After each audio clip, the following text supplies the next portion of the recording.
Hello, and welcome to a book review of Cormac McCarthy's Outer Dark. It was published in 1968 and was his second novel, right after The Orchard Keeper, and it has many resemblances to that, as well as Blood Mountain. In Outer Darkness, it falls into the category of Gothic novels, but more so in this one we can see McCarthy's dug out his own little niche inside Gothic, and he's turned into Appalachian Gothic, and that is the main. Not all people agree with this classification of Outer Dark as Appalachian Gothic, and as Christopher R. Nelson from the University of North Dakota likes to point out, that we should read Outer Dark as a horror story more so than a novel with an almost ignorance of outside sources or influences, such as the allusions to the Bible or allusions to an unholy trinity. So before we get into Outer Dark, I would like to go over the main themes that can be seen through all of McCarthy's works, and that is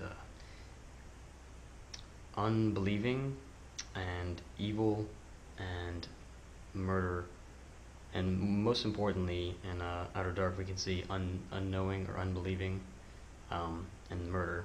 Those are two very big themes with Culla. Culla is the main character of the story. He and his sister Renthi live in their college. Culla and Renthi can be seen as a hillbilly Adam and Eve in a way. Before I get any further, I would like to disclaim that there are spoilers in this video, and many plot lines as well as plot holes will be filled and explained. So, now we can carry on. Culla is cast into hillbilly hell, or outer darkness as it's called in the Bible. A man shows up to a feast in the Bible and is kicked out because he is unbelieving or unknowing of God. And Culla casts himself into this outer darkness where he tries to find work and things to cover up this guilt that he feels, or sort of becomes sort of like a helpful servant for God, sort of, not really conforming to Christianity or wanting to accept a religion, because he has to accept that guilt.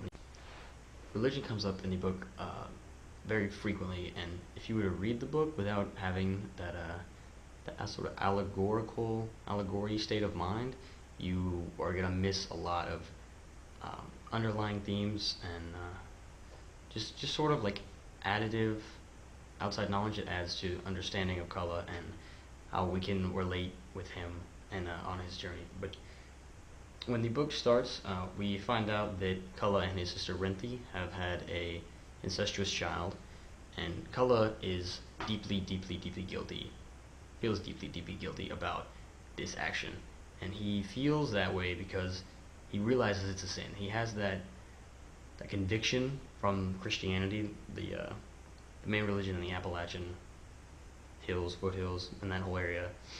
It's this guilt eats him so much he abandons Renthi and goes on sort of his own journey, much like Cain in Genesis from the first book of the Bible. Cain kills his brother and is banished to the land of Nod by God, where he is to wander aimlessly for the rest of his life. And we can see Culla's trail. He is alone more times than he's not. Even when he gets to people and places where he can stay, we find that no one really wants to help him, and that the type of Christianity that these people hold on to isn't quite what it's supposed to be. And we can see that McCarthy understands this because he doesn't capitalize Christianity anywhere in the novel. Anytime Christianity pops up, it's a lowercase c.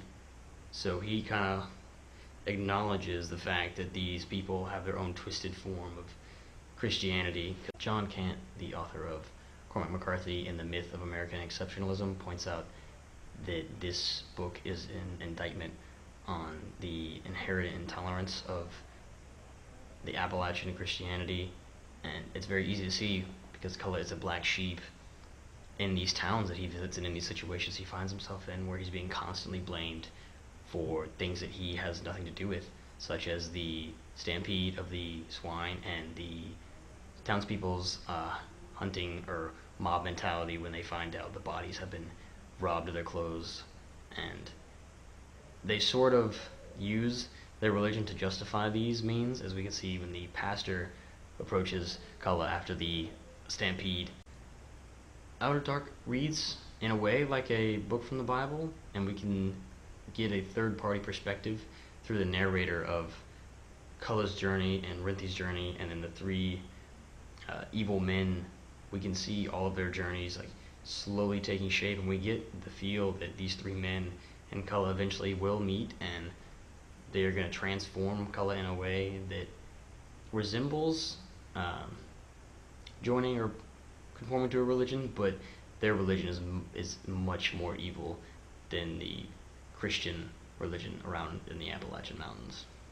One of the main themes in this story is blindness, and that can be tied to a religion in a way, people that ignore or are unaware of God. And in Kala's situation, he seems to be unbelieving in God or religion, as he is approached several times by priests. At the end of the novel, where he's left by the three evil men, and he sees the blind pastor and the one-eyed pastor that appears after the swine incident and convinces the men around him that Hala needs to be hanged. The three evil men can be broken down just like the Trinity can into their three separate distinctions, with the bearded man being the godly sort of figure, the all-knowing one that does all the speaking, and Harmon, the one who carries the rifle, much like Jesus, the shepherd, would carry a staff. He has the name that's significant, and he does the sort of the interacting between Anne and Kala. And then we see the last person, which could be the Holy Spirit in a sort of way. He closely resembles Sigmund Freud's ID, and he is a beastly-looking man that, when using Sigmund Freud's ID, he would be what would happen to a human if they were to give in to all their desires and their wants. And he does not speak and has no name. See with the interaction around the fire after Kala coming up from the water after jumping in, that is a sort of his baptism. He twisted it, and he is the one jumping in the water, and he is the one getting himself out. So he baptized himself into this new evil religion he finds himself surrounded by with these three men, and they practice sort of an unholy communion with the meat.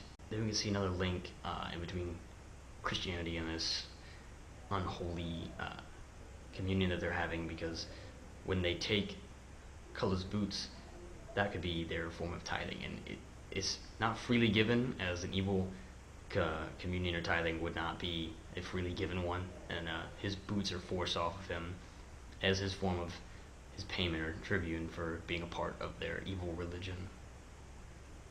Another big theme in the novel is sin, and Kala's inability to escape from it, Rinthi's lack of awareness of her sin, and then the use of sin by the Appalachian people to advance or define the actions that they take that would be considered unchristian or unholy when in a normal lighting, but in this faraway Appalachian desolate setting, they use this sin and they lean on each other to sort of justify such as hanging Kala for being held responsible for the swine running the man over.